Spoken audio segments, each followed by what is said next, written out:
everybody? TK here, TK and Drinks, and it's the return of the Thursday Night Live, or inside the Mead Maker's studio, where we'll be speaking with not a mead maker this evening. Well, I guess a mead maker, but not exclusively a mead maker. We're going to be speaking with the cats from Nomad Wine Works. Actually, I might as well get my Inside the Mead Maker Studio intro put up in here. So, welcome to Inside the Mead Maker Studio, where we dive into the world of mead. Whether you're a seasoned veteran or just curious about the craft, join me as we explore the art, science, and passion that fuel this ancient drink.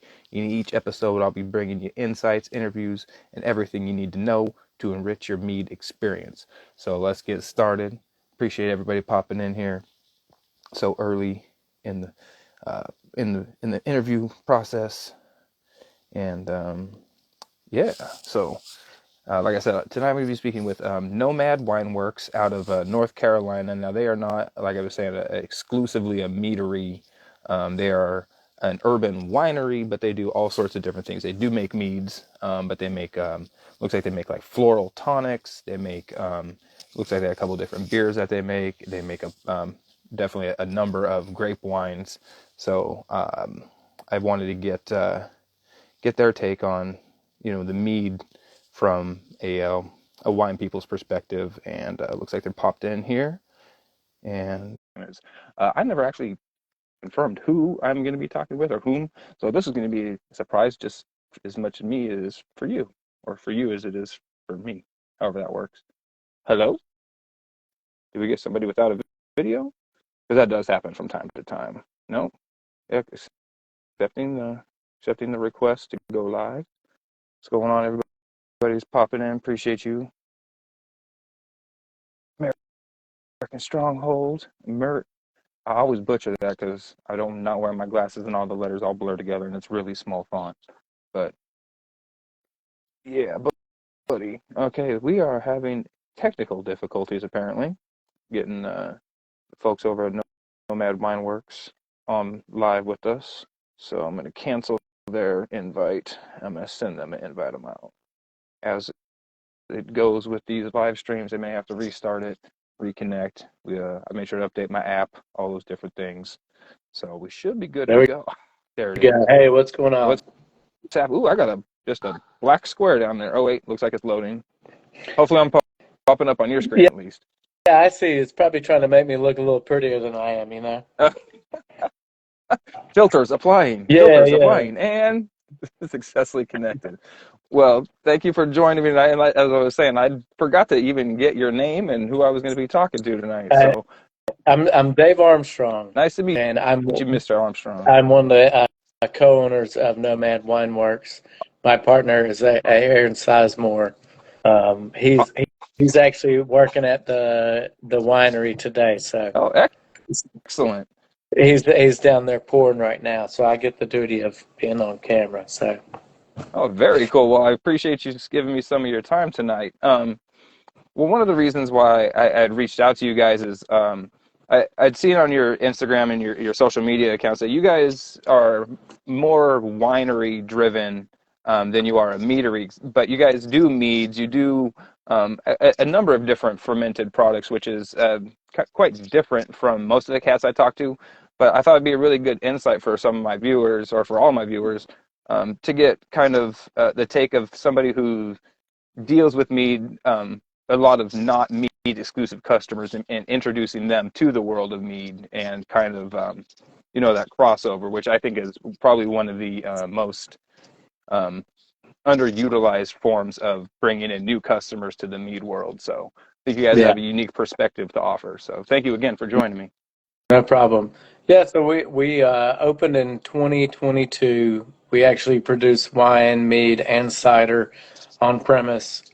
We actually do agave wine as well, which we use to make cocktails. So neutral bases of agave fermented that we actually age in. Some we age in bourbon barrels. Some we do with gin botanicals Nice. to do a mix of cocktails.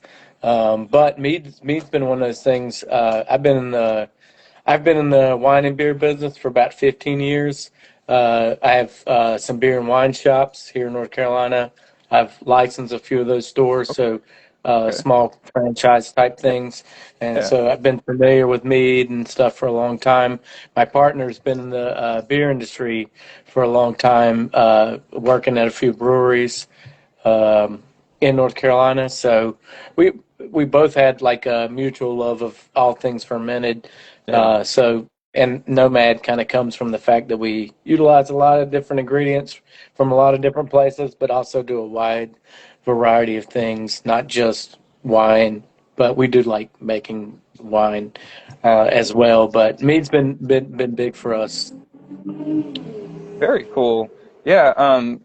So you guys, you said you've been open since 22, and you guys are in which part of North Carolina? We're in High Point, North Carolina. So we're in a smaller town that's in between Greensboro and Winston called the Triad, Okay. and we're right downtown. High Point's actually the furniture capital of the world. So big home furnishings industry Gotcha. uh, here, and so we're actually right downtown in a bunch of in a strip where a bunch of furniture showrooms are at, which is kind of wild. Well, that's actually probably pretty good for foot traffic because you guys do have a tap room there, or a tasting room, Yeah, so you can you guys have a captive audience. These people out there for the day, and you guys just, no, come on in, man. Take a load off yeah. while you think about that purchase. Have a wine or two Twice, or a meat or yeah, three. twice a year. So the home furnishings market comes to High Point twice a year. Buyers from all over the world, they buy furniture from suppliers and manufacturers that you'll see retailed all over the world in furniture stores. So it's actually closed to the public most of the year besides 2 weeks. Gotcha. Wow, that's pretty awesome. So you guys are kind of like alone down there. Like there's not a lot of foot traffic then. Yeah, yeah, That's very peculiar. yeah. I would have thought that that's not a thing. Huh. I, I may have to It's pick your it's brain about it's that. Come down all there in person and talk to you because that's very unique. yeah.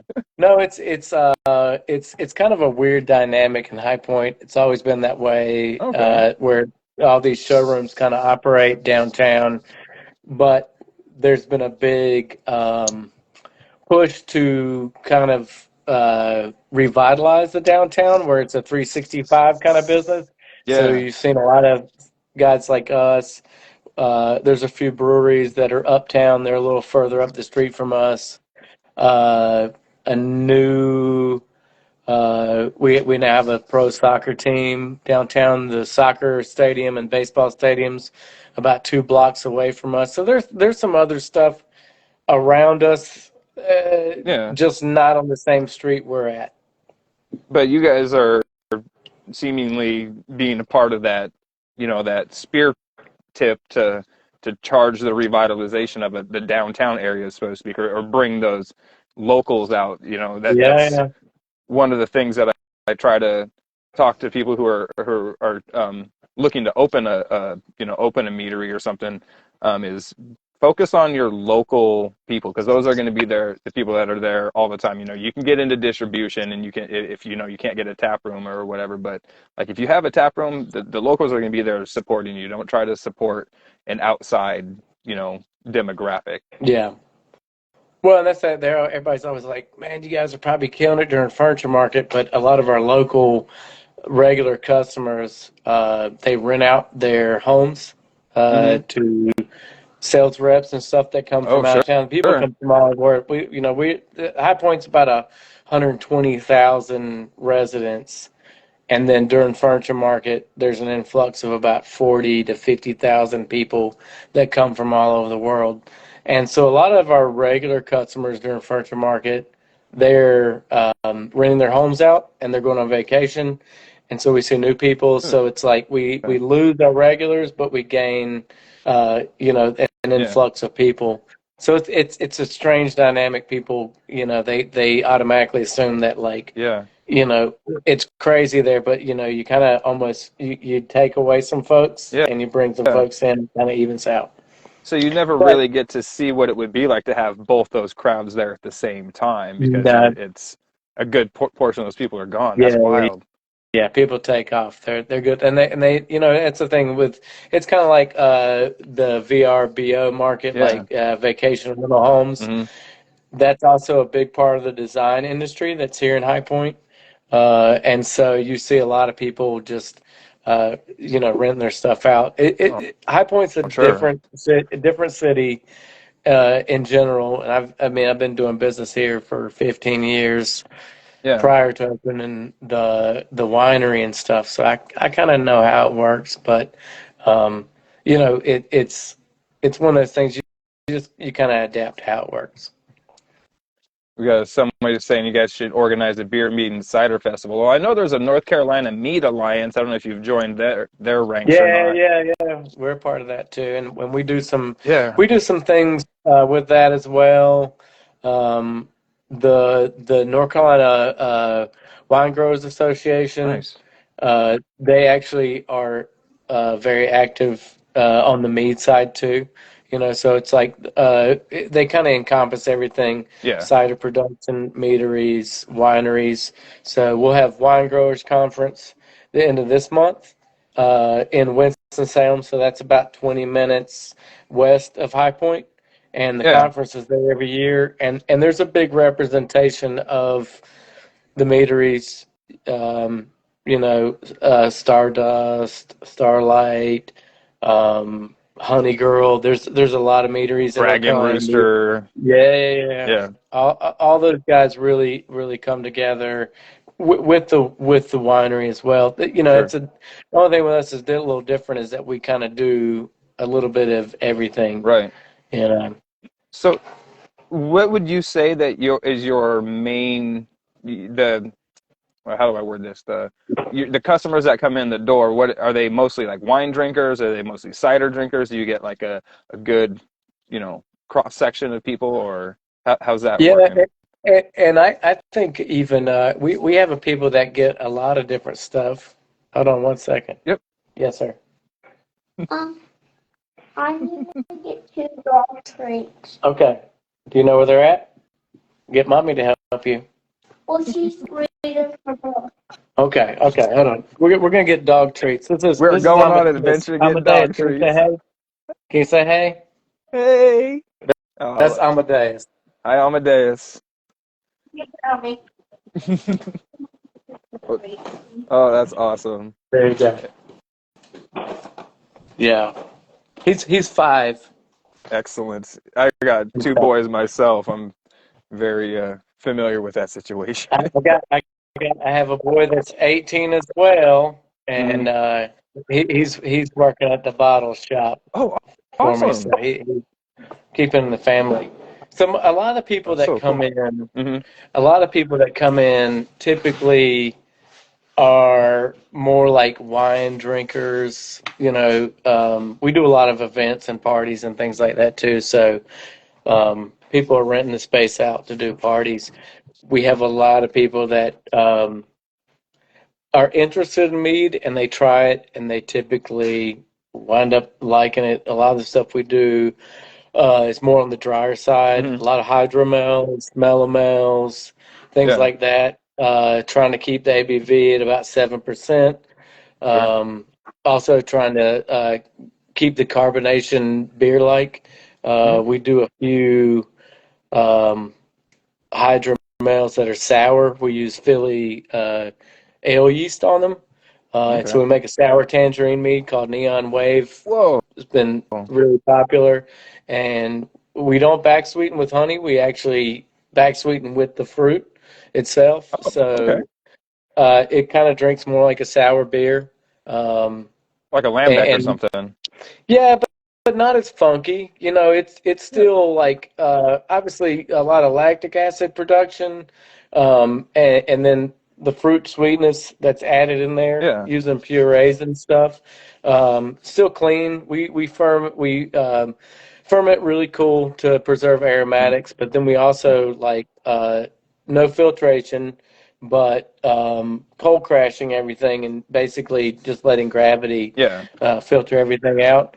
So the fruit presence is still prominent, but there's acidity there too. Um, a lot of people really gravitate to that. Okay. It's people think mead and they always think honey and it's going to be sweet, Right. like honey sweet, but it's not all, obviously you guys know it's not always the case. So we Sure. try to do things that are more balanced, acidity, sweetness, acidity, Tannic fruit flavoring. value. Yeah, and that's the thing. You want something that's drinkable. Like, hey, Yeah. I can have two of these, not just like I had one and I'm done. So that's kind of the approach we have. Not a lot of back sweetening with Yeah. honey. Um, if any at all. A lot of it's mostly With if we need to balance something, obviously we will, but for the most part, we ferment dry and then add fruit secondary and leave that yeah. for the sweetness. And that Okay. tends to appeal to a broader audience than the things that are back sweetened with honey and that kind of have that residual sweetness. Obviously, there's a sweet wine crowd Yeah. in North Carolina. It's huge. I mean, people make a lot of sweet wines, but for the most part, sessionability, drinkability is kind of what we're going for. But your guys is like reds and whites and rosés and the other traditional grape wines that you would make are fall more into that like 12 to 14% range. Yeah, I mean, most of the North Carolina. So we actually source some juice and must Oh, okay. from North Carolina and also Oregon and California as well. Try to lean more to North Carolina stuff. Sure. Shelton Vineyards up in Dobson, we get a lot of fruit and juice from them. And so most of the stuff we're sitting at, it's 12 to 13%. Yeah, Yeah. it's still dry, but not like, I mean, obviously the climate for North Carolina and growing grapes, you're not going to get these huge wines that are 14 plus. Even Cabernet Sauvignon, Cab Franc, and stuff, that's going to be, still under 13%. So we're not getting the ripeness that you see in some other places. So they're Gotcha. still pretty sessionable, but dry. That's the Yeah. thing. It's like um, we're not we're not adding sugar before fermentation, and we're not adding a lot of sugar post fermentation, even on reds and white grape wines. Yeah. See, I'm really ignorant of the grape wine process. I'm not even sure how popular a back sweetening is in that. I mean, other than maybe adding additional grape Well, skins for more tannins or something. yeah, I mean, a lot of tannic stuff is going to be during maceration. So when the must is in contact with the skins, is we're extracting all the tannins. Gotcha. You can add, obviously you're going to add sacrificial tannins to that must because some of the tannins are going to get ate up by fermentation anyway, and so Yeah. all the really nice grape tannins that you actually get from growing the fruit you want to be able to hold on to them as much. So if you add tannins during fermentation, some of those guys go away, and the really nice tannins that you work hard on in the vineyard remain in there at the wine. So it's kind of the same thing. Yeah. You're really trying to get a balanced product, Sure. and so you just have to look at what kind of sugar you've got. Same thing with even with the mead and stuff. Yeah. You're still looking at a frontline amount of sugar that's in there, and then the baseline after fermentation. And sometimes we need to add a little bit of residual sugar, even in on like some white wines and stuff, like say a Sauvignon Blanc that has like a ton of acidity and it's got some intensity. It needs some sugar to balance it out, and Gotcha. sometimes it just needs sugar to lift the fruit up. So we do have to add sugar to even grape wines post fermentation, Okay. but if we don't have to, we're not going to. But it's just the way it is. Even with some, um, we make a mead called Static. I got to send you some meads too. I'm going to send you a few bottles to try. Well, I'm But just up in Static, Richmond, so I'm not even that far away. yeah. But Static is peach and blueberry, Ooh. and the peach with some back sweetening, it really elevates the punch of that fruit. And so sometimes we do have to add a little bit in there just to kick it up. And we do Yeah. it by trials. I mean, not every batch turns out the same. Yeah. Sometimes it needs it, sometimes it don't. It just all depends. I mean, everything's obviously we have kind of a base that we want to get back to, and it's one of those things where it's just trials. You just have to say, we're going to do 0.5, we're going to do 1, let's try it with 1.5, maybe it works, and Yeah. just kind of go from there. Trial by fire, That's so to it, speak. man. Yeah, I mean, and obviously it's really hard to remember batch to batch to batch to batch, and you kind of have an idea, Yeah. but it's what the expression you want to get at the end. Yeah. We got a guy on here, John Brulenhan says it was a massive learning curve for them with grape wines, finishing at 992 and having it be a tannin bomb. Yeah, with meads, a lot of time if you're finishing that dry, it'll just be really, especially if it's like a traditional, as I'm sure you're aware, it'll just be really dry and really lots of floral presence that's left over that from that the terroir and the honey. Yeah, But to have something finish that dry and then be highly tannic on top of that, that's a lot to have to overcome without back sweetening. yeah. You'd have to really Well, know what the hell you're tan doing. tannins are time too. So a good example I think about tannins is the receptors on your tongue um, are for tannins and bitterness are round, and Hmm. tannins are square. Oh, So the younger they are, trying to fit a square peg into a round hole is going to be more bitter, and you're going to feel it more. hmm. As the wine ages, the tannins, the molecules actually start to break down. They release and they come back together. And every time they come back together, the tannin is smaller. So it's still Oh, square, but it's smaller. So the receptor is round. The tannin is big and square. As it breaks down and comes back together, it becomes smaller. So the tannin is gotcha. still present, but it's not as astringent. So time, if you have a highly tannic product, time will Is your affect that, friend. but also oxygen too. Like I Yeah. mean, oxygen Yeah. exposure. Um, a lot of winemakers, especially like southern France, um, micro oxygenation, where they're actually releasing small amounts of oxygen into a tank of wine, will Yeah. help develop the tannins and make them smaller. So they're perceived as dry, but they're not astringent. But Gotcha. with red wine, time is it. It's going to soften everything because tannins can be green. Yeah. I mean, and that's the thing. If you have a grape that's underripe, if you have stem inclusion, we're actually including the stems, and the stems are green. That green tannin is going to be in the wine as well. But aging always softens all that. Yeah. Um, John had another question. It says, how much time are you bulk aging to see a reduction in tannin? It depends on the It wine batch by batch, and like what I'm I'm. sure. Yeah, I mean, we pump out some reds fast, and red wine production is not always about time, because some wines can be made a little softer and quicker, more fruit forward.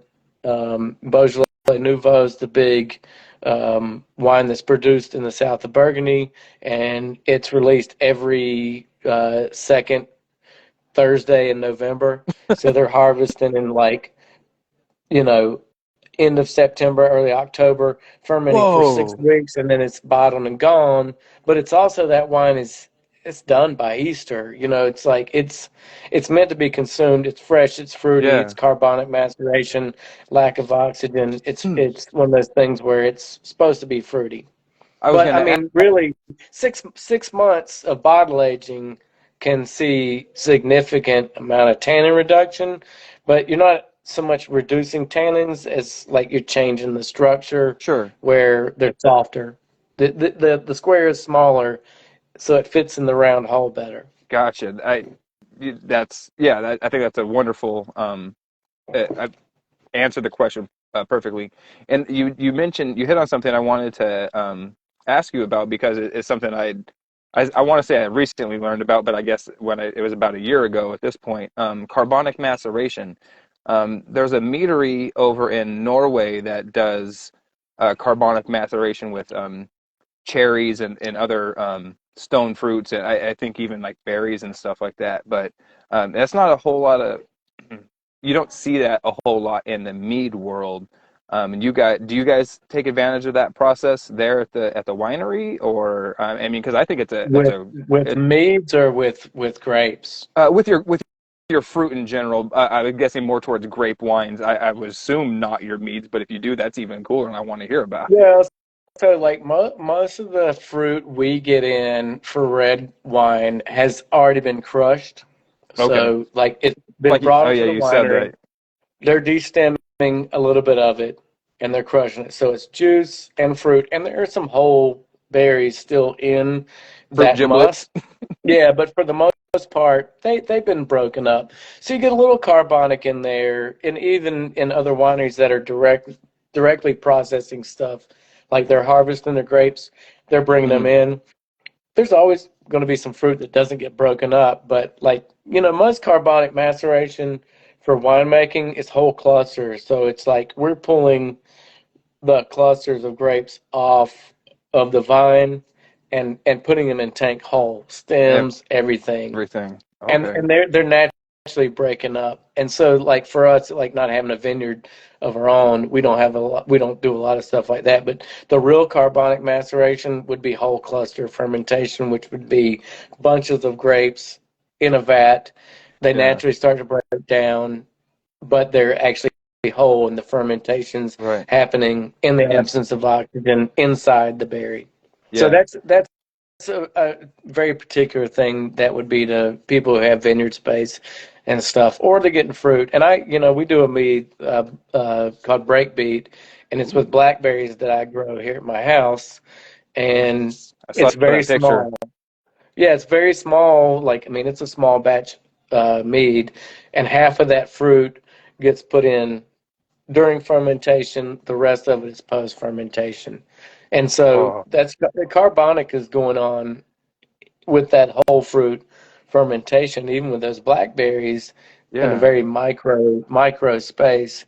And so you're getting really, and carbonic maceration is bubble gum, taffy, Right. Laffy Taffy's the good, like Laffy Taffy, like in some of those Gamay based wines that are Beaujolais, it is taffy. Is That's the the big aroma. that's the So phenolic when you that comes have off there. exactly, yeah. So that's what you're getting even in some of some of those meads that we make with whole fruit. That's I mean, you're so getting that. cool. I don't and that's you mentioned that, and that was something I wanted to I even had written down here to ask you about is whole fruits not pressed going into it. Looked like in the video clip I saw that it was in secondary, but that may have been going into primary. But It you was don't primary, and then we put them in secondary as well. but you don't press them or anything like that. And that in the mead world, that's almost, I mean, from my interpretation of the people that I've talked to, that's almost like a cardinal sin to like leave whole fruit like that. I mean, unless you were specifically trying to do like a whole fruit wild fermentation, off of whatever was naturally occurring on the berries. Um, but most of the time, it's you want to crush it, you want to macerate it, you want to make sure to you know do all those things, but you're specifically not. And forgive my ignorance. I'm assuming you guys, when you're doing these products, you have to punch down the cap as well, which is going to in by process, macerate some of those Oh yeah, I mean skins and stuff. they're naturally breaking down, and even with breakbeat, it actually gets some of that fruit is reduced in a pot with vanilla beans and stuff too, Ooh, and then added too. So there's other layers in breakbeat where it's like primary fermentation, whole fruit that gets. I mean, obviously it's breaking down, and there you have punch downs and stuff like that. yeah, Um, and then there's secondary whole fruit. There's also a secondary macerated, reduced vanilla beans in there too. gotcha. It's very layered. I mean, we don't do anything that's highly residual sugar. So even breakbeat, which is the big blackberry one, Yeah, and has reduced wine, which anytime you're reducing uh, anything, you're removing water and there's more sugar, but it's still not a super sweet residual wine. It's more um, nice Um, fruit acid, nice tannin, but um, really balanced it's going to have stuff. a Balance. higher perceived sweetness than its actual sweetness is. Yeah, yeah, and even it's more. It has more tart. It's more tart. That's the thing. And even the blackberries, when I pick them, I don't sit there and like pull every one. If I pull it and let go, I'll harvest it. So Oh, it takes a couple of days to harvest the berries, just because I'm waiting for it to be right. totally high in sugar. Have But we're that. still extracting a little bit of that. We're not pressing any of that fruit, but it's sitting there long enough where it's breaking down. It's starting to do its thing. That's Uh-huh. so cool. Like I said, it's not something that I see a whole lot in the mead world. It's something that I certainly want to take advantage of. I'll, Um, I'll make I sure to send you a breakbeat bottle too. oh You, that you need to try that. oh yeah, that'd be phenomenal. One way I kind of try to in my home mead making, I always throw in like an oak spiral or cubes or something in primary as well, because even when I'm making a traditional, because that's somebody who had once explained it to me. It's like, when you're making wine or when you're doing these other things, if you're fermenting like a barrel, you're introducing tannins from jump, right to the must straight away. So like, why wouldn't you do that otherwise? Yeah, And I couldn't come up with a good idea as to why not. So ever since then, I've been adding oak or something to primary, and then continuing that through secondary. And I feel that my meads are always considerably more tannic than the majority of meads I yeah, try from a lot of other people, and I feel it. Like you were saying, it adds to the balance. When I have that naturally occurring tannic presence, then I can ramp up my sweetness level. I can ramp up that acidity, to make it a bigger, bolder product, and still be, um, you know, uh, you could make something like like you said, a lot of people expect it to be sweet. You can have that actual sweetness, not just the perceived sweetness. You can have that higher residual sugar and have it still be a palatable product. You might be able to crush two or three of them, like if they were 7%, but it's yeah, still going to be an enjoyable product, not something that is cloying and off-putting. yeah. I mean, if you think of like high gravity wines that are like 14%, they still have tannin, they still have acidity, Right. they still have alcohol for dryness. Even if something is big up front has a sugar, it still has some balance.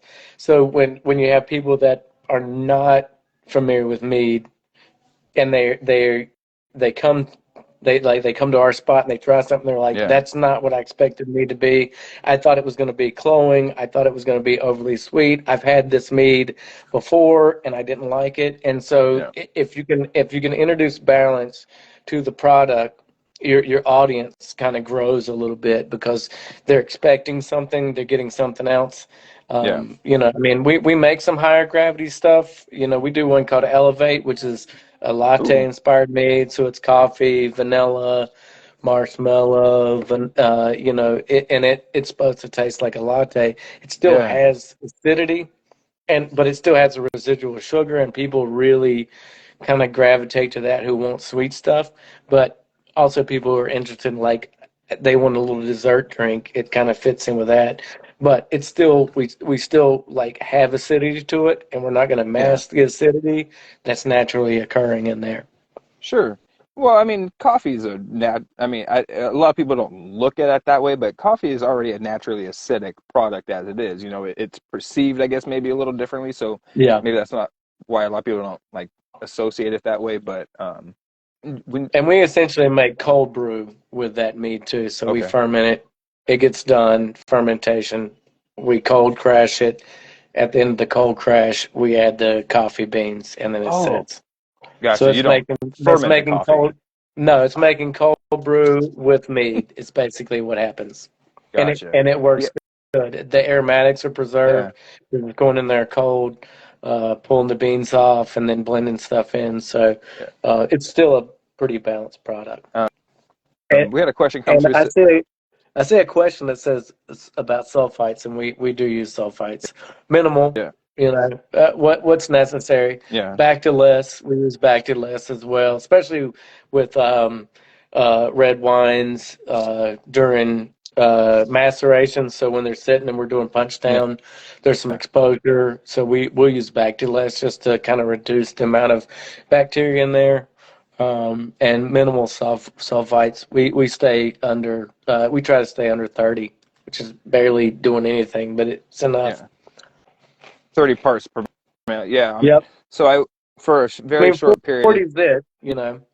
yeah, for a very short period of time, I worked for a vinegar manufacturer, and they sulfited the shit out of their vinegar. But especially like with apple cider vinegar, because it's so prone to like growing mothers and whatnot. Like you had to sulfite it, Yeah. otherwise that stuff would just. I mean, I mean, it would be sulfites are in any. They're alive. in. Yeah, they're in everything. Sulfites Yeah. are in everything we do. Yeah, I encounter a lot of people who are like, "Oh, I'm allergic to sulfites," and it's really While they're histamines are eating the a really. bologna sandwich or having a Yeah, charcuterie board. yeah. Histamines are the big things that really affect people, especially with red wine, that bother people. It's the histamines Go on. that are bothering people and that give you the headaches and the stopped up pressure. It's Little histamines, and so Benadryl cleared that up. it it will. But like everybody likes to blame sulfites Sure. because they think that's what's doing it. But like minimal sulfite is necessary. It's like, Oh, do you want your absolutely. product to be stable Yeah. and consistent, or do you want your product to say, I don't add sulfites? But sulfites are natural during fermentation anyway, so it's like it's happening. But you have to make things stable, shelf stable, Right. even kegged. It needs to be, your product needs to be consistent. Obviously, you don't have to Yeah. overdo it, but there's an amount that's necessary. And yeah, that's I think there's a small group of people left in the mead world that are very stalwart against joining the sulfite crowd.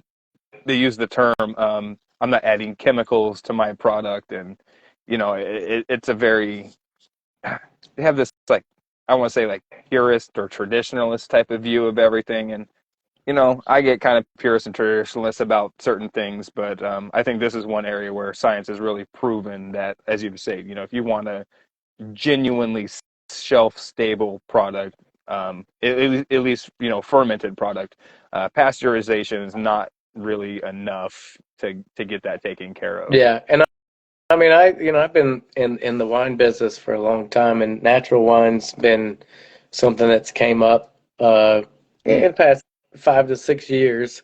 I see a lot of I'm lucky. I get to see a lot of commercial products in my shop. sure. Mead, cider, beer, wine. I see all Yeah. these products, and I taste a lot of natural wines.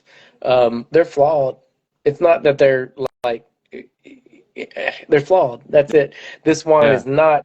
It is natural, and yes, it's without certain things added to it, but it's also, there's actual flaws that are in this wine that Right.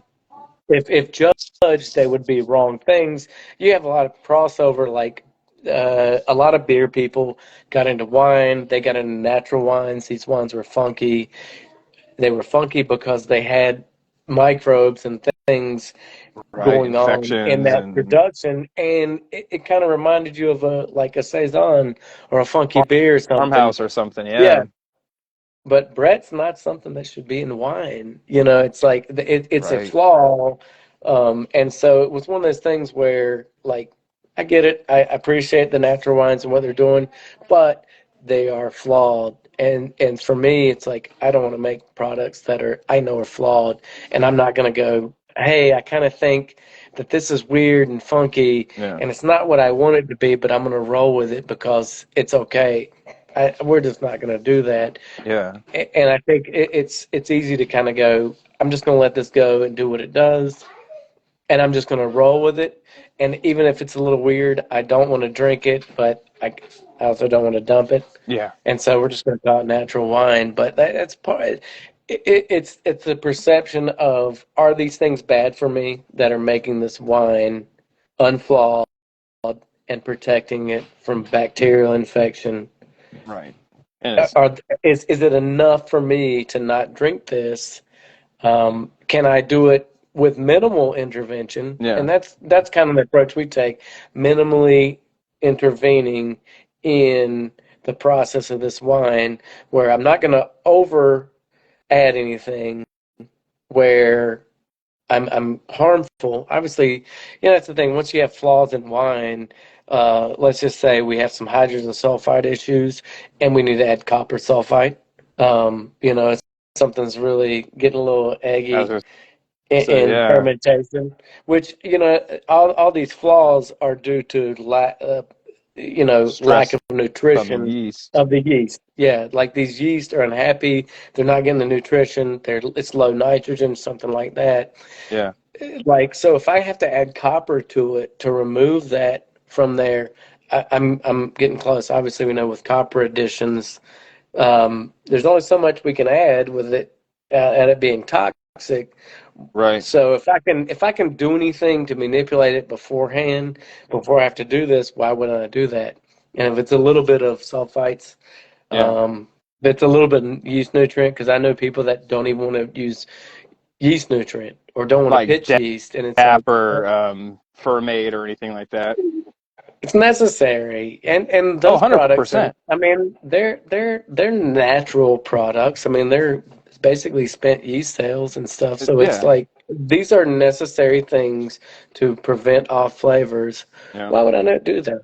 And I get people wanting to be natural and do things a certain way. But Yeah. at the end of the day,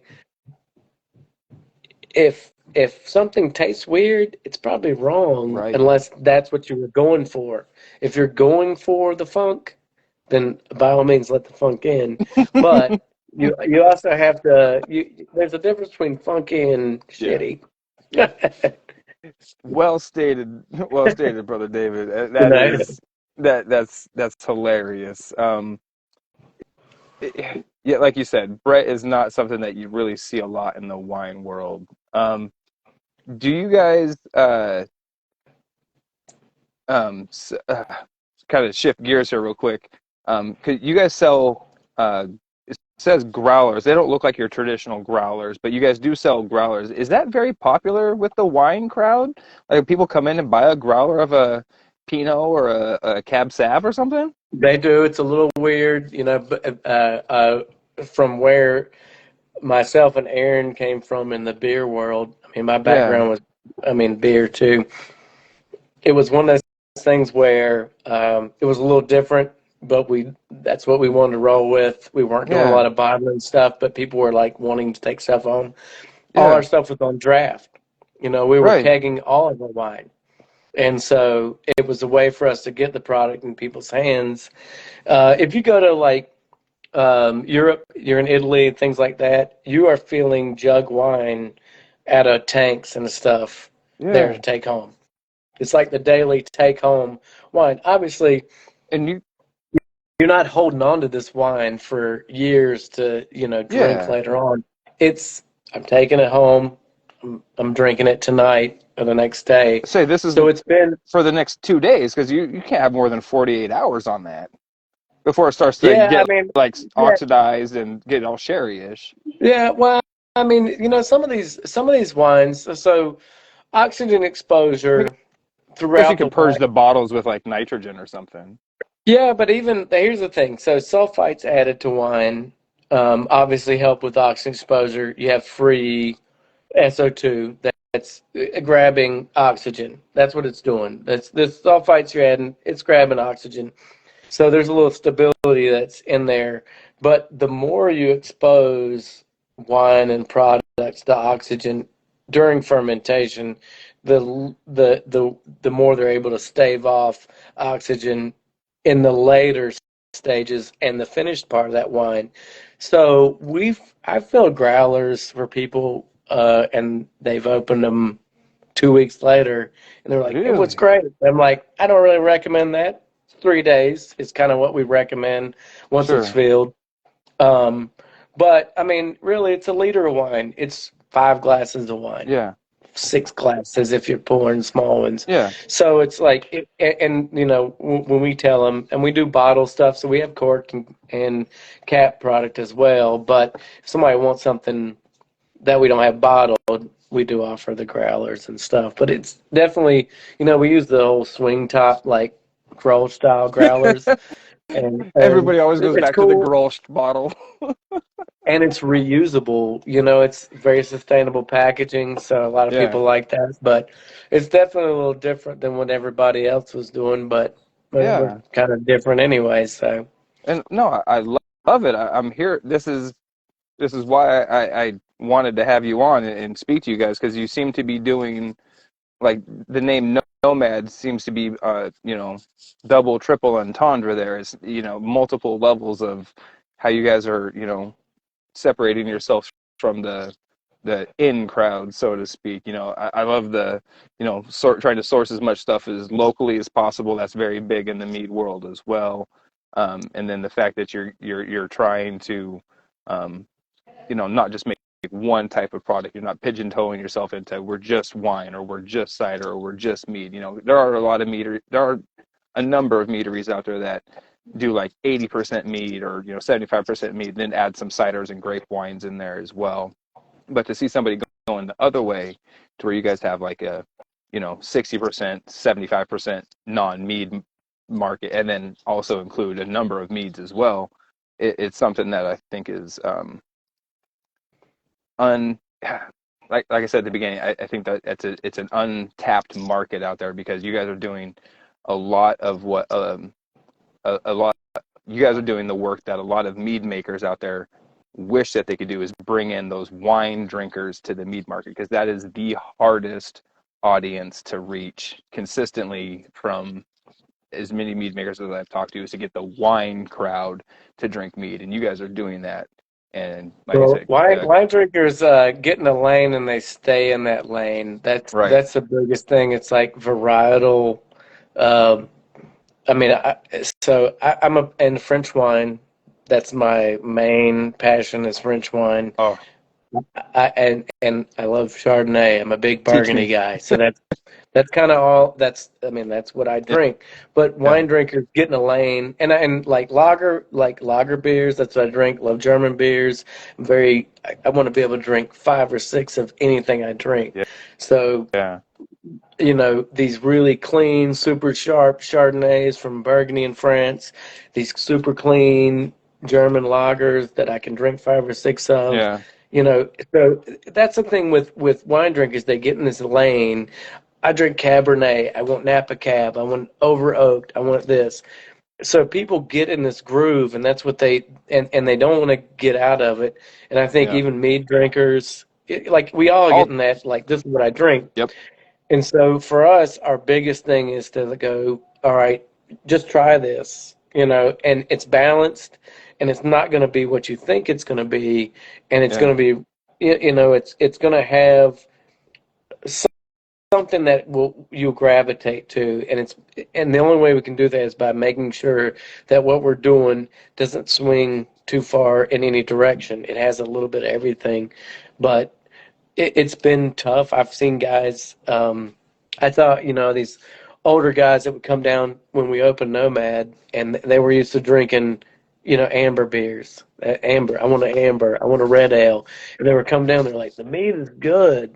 This meat is great. I never had this meat before. yeah. But we're hitting a profile of it's got sweetness up front. It's got Some acidity, and then it finishes maltiness, clean. and Yeah, it's this whole spectrum that yes, finishes and you're wanting to drink more of it because it's a cycle.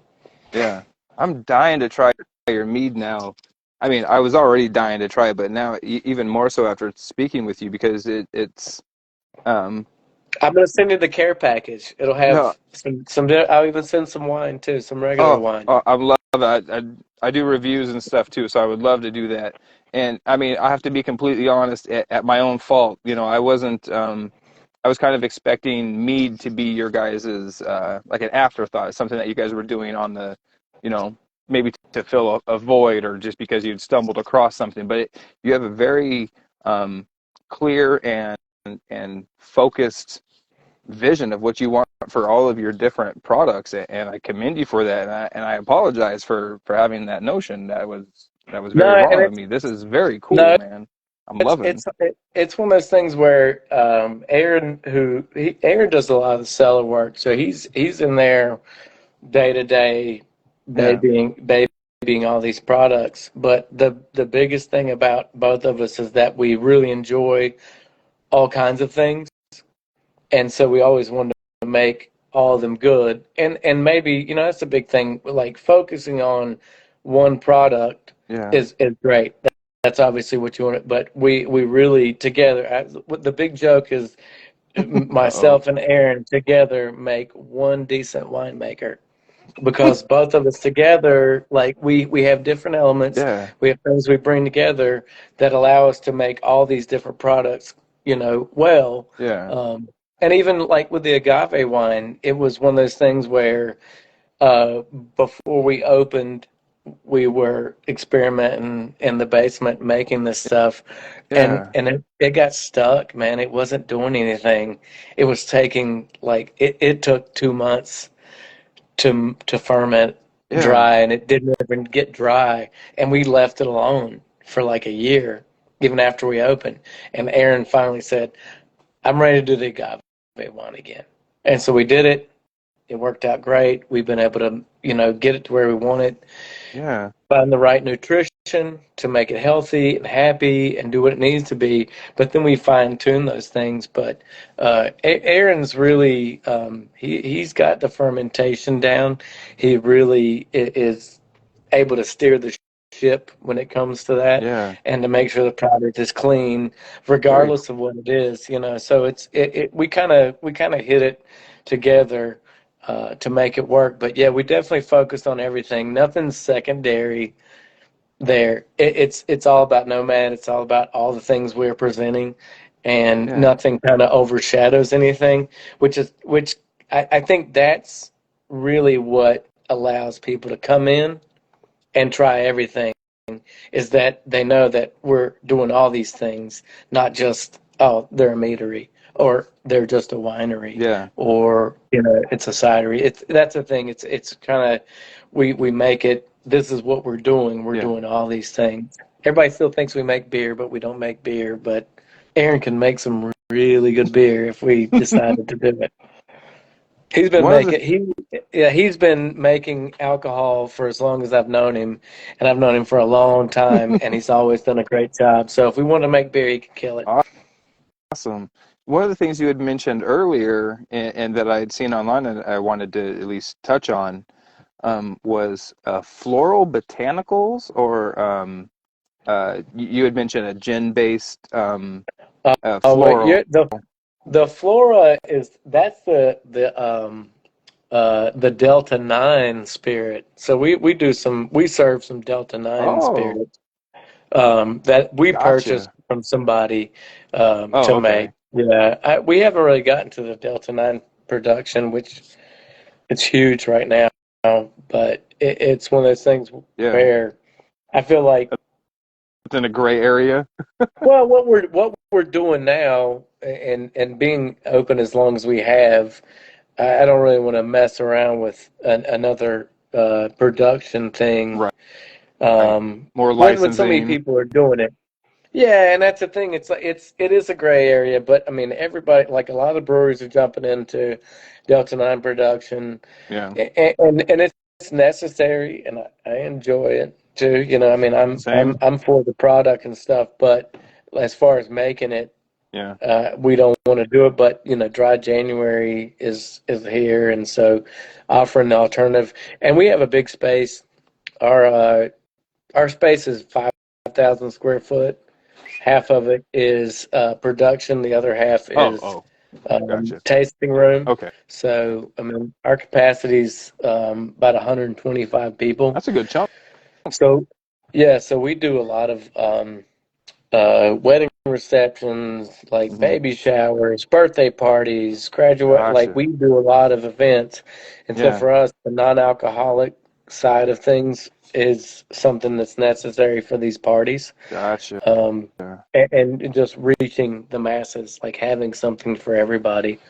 is kind of what we do. But Yeah. we do the agave wine. We actually age that on gin botanicals to make gin based cocktails by aging it on the botanicals. So that was a big thing. We were doing Okay. the agave wine, and it was neutral, and then it kind of limited what we could make cocktail wise based on um, the flavor profile. So obviously, you have a neutral wine that's about 10%. Yeah. It doesn't really have a lot of character. So vodka drinks, some rum drinks could be used. Yeah. And so the big thing was like, what can we do to like expand it? And so we started aging the agave wine in bourbon barrels. Um, it's about 3 to 6 months on average.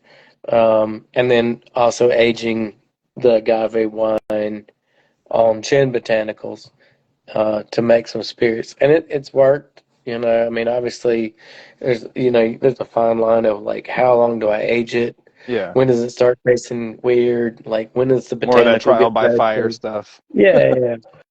But like again, like Aaron, he has a good base of knowledge on some of this stuff, and he's like, "We're gonna do it this, and this is what we're gonna do, and if it doesn't work, then we'll try it. But this is probably where it's gonna be." And usually, he's pretty spot on. Right on. So you guys do a handful of different meads, the grape wines. One thing I saw on there, cosmic lemonade. Take me That's take me it. down the take me down the route of this cosmic lemonade. It's a blueberry lemonade. Yeah, yeah, and that's a agave wine Oh, spirit. Like so that's the one we did. There's a music venue. Um, well, it's like music venue, art gallery, furniture showroom. It's a all in old warehouse one. that guy took over. Yeah, and so they have some pretty big shows there. We did a collaboration with them.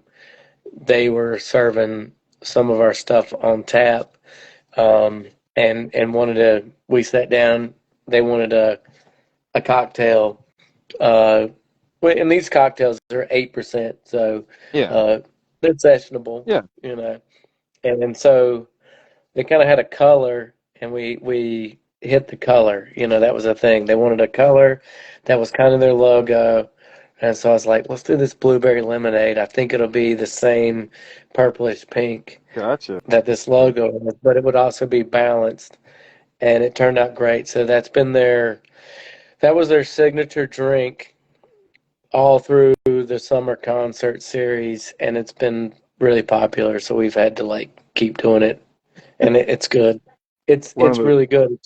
It's just it has some sweetness, but it's fruity. It has some acid. It's not overly strong where you can't have a few of them. yeah. It just hits right. That's the way it goes.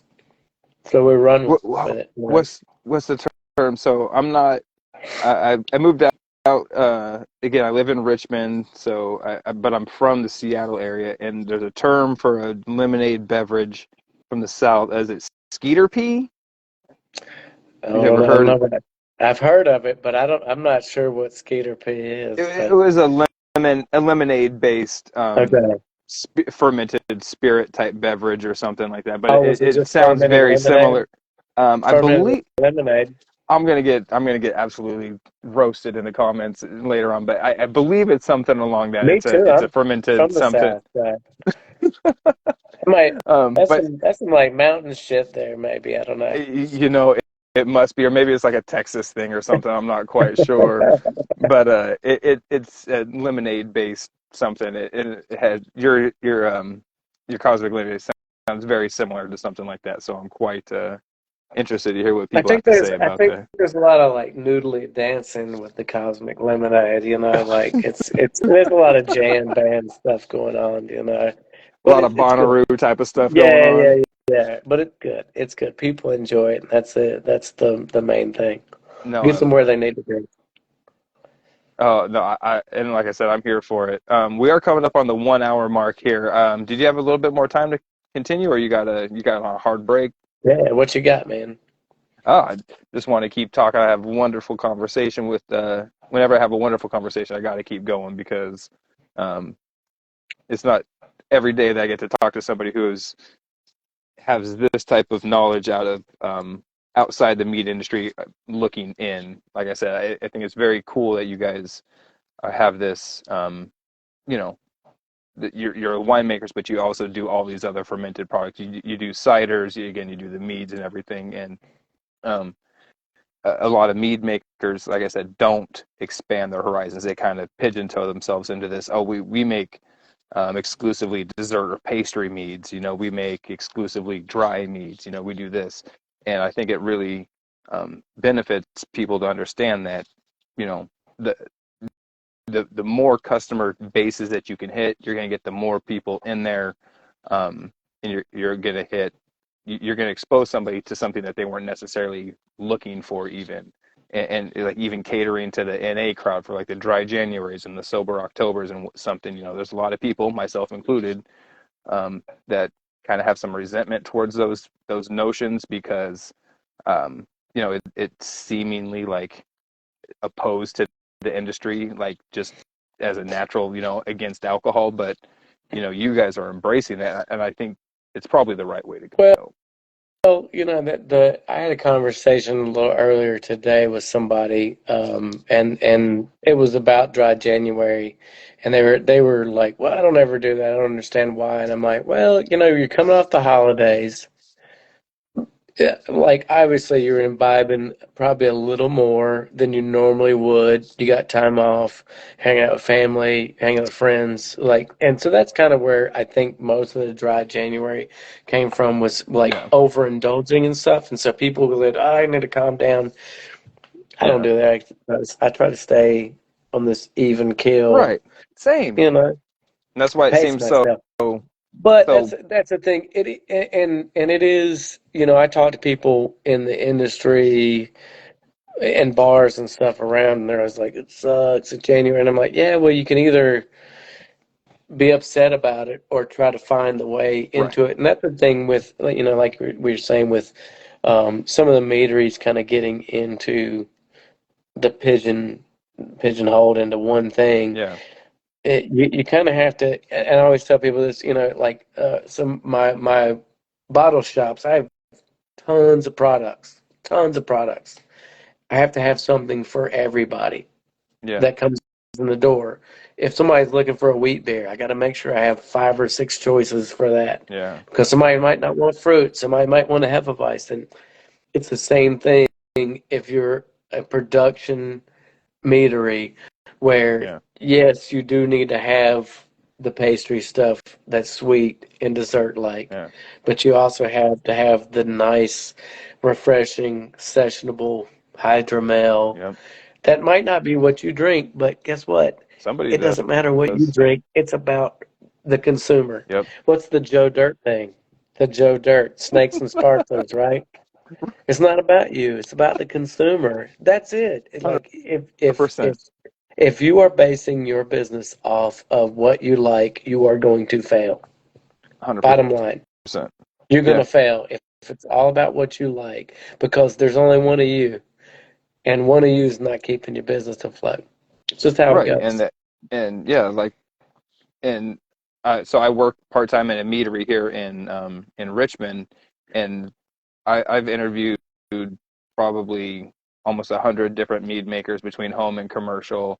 I've been to almost 40 different meaderies, and the reason why my favorite meaderies are my favorites is because they specifically don't focus on one type of thing. They do the hydromels, they do the super high ABV sack meads, they do the dries, they do the everything in between.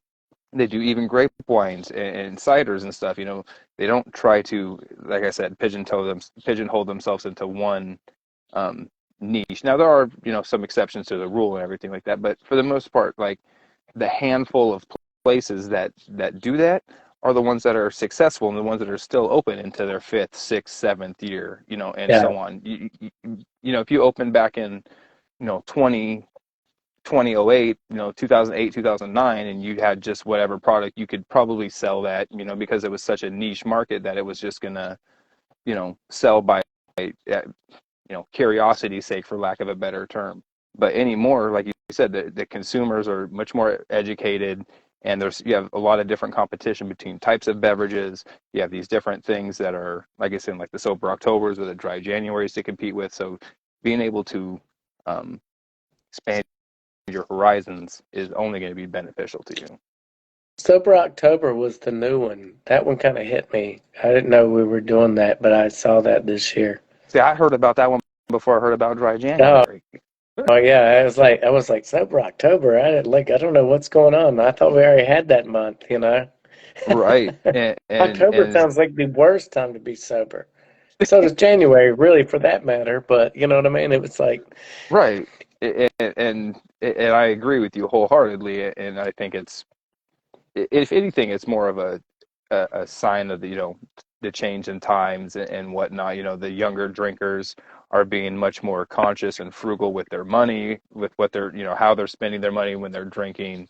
We got this new thing that came out from the attorney general or the surgeon general saying that alcohol is an official cancer causing agent and all these different things. So I mean, we're up against we as in like the fermentation and alcohol fermentation industry is up against um, some of the biggest hurdles that they've faced since prohibition. Seem to be since prohibition seem to be kind of like a tank tread just continually going forward. Now it seems to be like this kind of uphill slog that we haven't really faced, other than trying to market differently, get new products out there, yada yada. But now it seems like an actual pushback against the industry. there's actually, I had a conversation with a buddy of mine. He's a wine importer, and he's an Australian Mhm. native. And he had just went back home recently, and he said, the World Health Organization has this huge marketing campaign. It's not so much here now, but down there, he's like, there's billboards. They're trying to push for the same kind of imagery that's on like cigarette packaging Cigarettes, in Europe yes, yep, for alcohol too. yes they So are. there's a big push to stop alcohol consumption. Yeah, And it's like I get it. But at the same time, it's everything's going to kill you. everybody gets There's their no, turn in the barrel. Unfortunately, it's alcohol's yeah, turn. there's no getting away from the fact that like things are Yeah, bad for you. Just being alive is bad for you. yeah, But obviously, like overconsumption is what you have to fight. You have to fight absolutely. people that are not being moderate. But alcohol is targeted big time right now, and so that's part of the shift that I'm doing at my bottle shop. It's part of the shift we're doing at the winery. It Yeah, is saying, hey, you can still come hang out. We've got something for you, and maybe if you just want to switch it up, yeah, I've got an option for you. Like you don't have to not hang out, and that's you either sink or swim with that stuff. yeah, It's like as places that are social places, and that's your business is yeah, socializing. You have to adapt to please everybody, absolutely. I or you had a just couple. close. Yeah, yeah. Well, when I was behind the bar a couple, I don't know, maybe about 2 months ago. I had a younger group of people, I would say probably in their early 20s, 22, 23, coming in. And one of the people asked, hey, do you guys do mocktails? And, I say my ignorance and my stupidity, I kind of gave them a screwed up look like mocktails. Like, no, nobody like mocktails. Why would we do something like that? And they ended up not staying and chose to go somewhere else. And it really had me thinking to myself, like, well, why don't we offer mocktails if we have, all these things to make? We make meads specifically that taste like different things. I make a mead that tastes like a Shirley Temple or like a latte inspired things. Like, well, why can't I make something that doesn't have alcohol in it to serve those customers? I mean, because if somebody's coming in, maybe they want something, like if I'm only serving high ABV meats, maybe they want something lower ABV or non-alcoholic. They want to continue to hang out at the establishment, but they also want to not get consume more alcohol. So it really got me thinking that, man, that's my way of thinking of forget the dry January, forget the sober October was a way of saying, man, forget those customers, when I should be thinking of how can I help expand the business to include those Yeah, customers. yeah, yeah. Well, that's the thing. It's like everybody's money's green. Everybody's money's green, even Yeah, if it's not how you believe right, or like what you right, practice yourself. Now, obviously, you don't want to stretch yourself and get into some category or get into a bunch of product that you're bringing sure. in that you can't sell.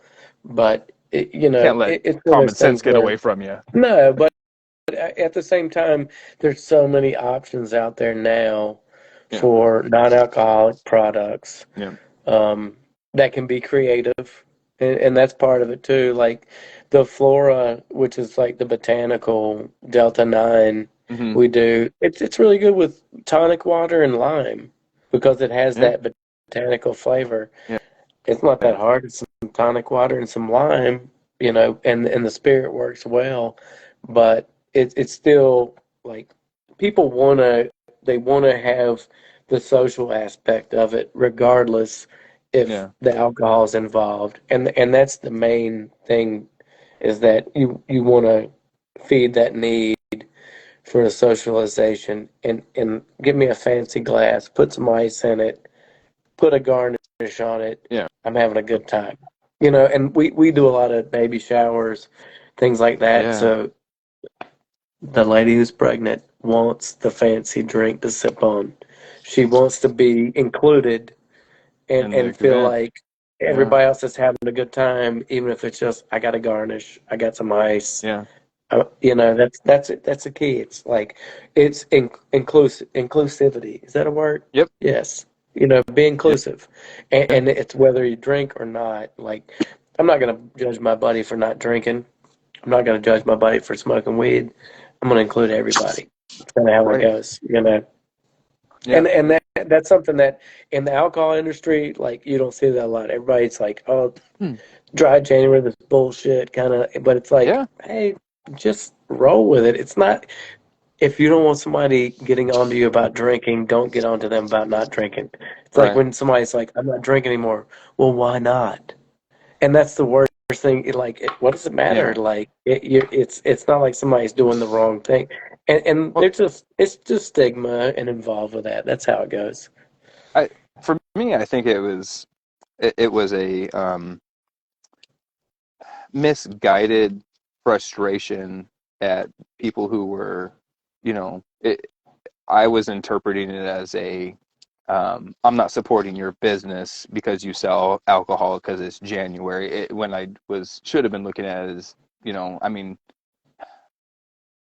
it, the people say even my own hesitations in being able to say is because of, trepidations, but, people say, I want to get healthier. I want to do these things. I consumed so much over the holiday season and everything. And it's like, I was taking that as a personal attack of like, well, I'm not going to support you during the month because of the way I behaved and the things that I did and everything. And um, it, it's not it's not like that. It's not that I'm not trying to support you. It's I'm trying to do better by myself. Yeah, And yeah, yeah. you really can't fault people for doing that. It's just I guess I get so passionate about It's trying to it's support my business that I want everybody to be as excited as I am about it. And I it's take that also as a personal affront when it was nothing like that. yeah, it's hard and sometimes in business not to take things personal. That's just Oh, how it goes. absolutely. It's like your finances are tied to that, so that's part of it. Right. Hey, I see that there's a guy asking a question about nutrient regimen Yep. too. I didn't want to miss that No, I had it comment still there. posted up right on mine as well. So yeah, great time to go with that. So you had mentioned that you use nutrients, so I'm certain you do have some sort of regimented schedule you follow. And then, yeah, what brand of Yeah. yeast do you guys use and nutrients? So we do Scott Labs stuff a lot. Oh, Megan awesome. at Scott Labs, she's great. I'm gonna see her in a couple weeks. Cool. She's coming to hang out at wine conference. Yeah, I mean, we typically do like Fermado, um, things like that, the DAP-free Mm-hmm. stuff, and typical like during pitch, and then usually after fermentation starts about 24 Hmm, hours to 48 hours, we'll add more ferment as well. gotcha. So, I mean, it's necessary. Do you guys use Keeps all like that a hydrogen sulfide production down, absolutely. Now, do you guys use like an energizer pitched in your must, like a Go Firm or something like that? We use some Go Firm too, yeah. Yeah. What about I guess it's not really nutrients, but kind of like enhancing products like a Opti Red or Opti White or stuff like that. Sometimes we will use OptiRed in red wine production. Yeah, too. Um, but not, we don't use a lot in the mead. We're not in meads and stuff. We're not using Opti White or Opti Red, but in red It's wine, and those are more things that are based on breaking down must mhm. so that you yield more juice. So it's more you're breaking down. Oh no. Oh, don't tell me it's cut off after so long. Uh, hey, somebody in the comments, let me know if it's just me or if it's me or if it's David that's cut out there, because this is getting like really interesting. I mean, I think it's already been interesting, but oh no, I, I s- I still show bars and all sorts of good things on my end. So oh no, nobody's commenting everything. Maybe it is me. Oh, and we're disconnected. Um, Looks like I'm still live though, unfortunately or unfortunately. Let me see if I can't both. Sorry, that comment is not as helpful as you think it is. Can Are we both present? Are we both not present? Are we both breaking up? Are we both uh, clear? Uh, and I don't even. Oh, he's not even on there anymore. Okay, well, unfortunately, Nomad Wine Works has we've lost connection. So hopefully, David gets back with us here, and I'd love to continue this conversation. Um, I really dig in hearing about the you know, oh, I'm fuzzy. Oh, okay. Am I better now? Am I still fuzzy? You're fuzzy. Well, thank you for the grammatical correction. Um, he's gone. Yeah, yeah, he's definitely gone on my end. Yeah, but am I still fuzzy? What's up, Creaky Bones? Appreciate you popping in, Brent. Um, I hope I'm not fuzzy anymore because like I said, I'm really having a good time speaking with him about the differences between the wine and the mead world, and actually not so much the differences, but the way that they're blending over. And I think this is, oh, I'm very fuzzy. Oh crap. Okay. Yeah, it says I'm on full 5G with full bars. I don't know how to remedy this. And move my phone slightly here, get it through the room. Hopefully that's connected. Am I better? But I think the more concerning part. Oh, trying to get back on. Sorry. Okay. Yeah, I'm not. See, it's not even showing. Oh, there we go. Nomad right there. Okay, now you're on. Let me see if I can't add you back. Invite. Oh no, no, it's not letting me invite. No, for some reason it's got you grayed out. Oh no. All right, I'm going to end this one and then start up another live, and I can stitch them together after the fact. So I will end this video and come back.